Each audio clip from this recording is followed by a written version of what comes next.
Zhvillimet e reja vijnë edhe nga kompeticioni më i madh i muzikës në Europë. Tashmë EBU, që është edhe Unioni Transmetues i Eurovisionit, ka deklaruar se një Eurovision do të realizohet dhe do të organizohet për shtetet aziatike.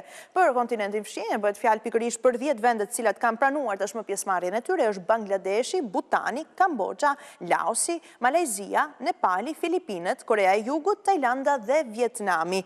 Pritet në fakt se finalja e madhe do zhvillohet më 14 nëntor në Bangkok, do tjetë edhe vendi mikpritës i Eurovisionit të parë aziatik apo Asia Vision, nëse do të marrë këtë emër apo jo, pritet për të vlerësuar. Dhe është në kuadër edhe të 70 vjetorit të Eurovisionit si një kompeticion i madh europian i muzikës, i cili në fakt rikujtojmë se ka vendosur në lupën e gjithë botës artistë si grupi suedez ABBA apo kanadezja Celine Dion, ndër të tjera.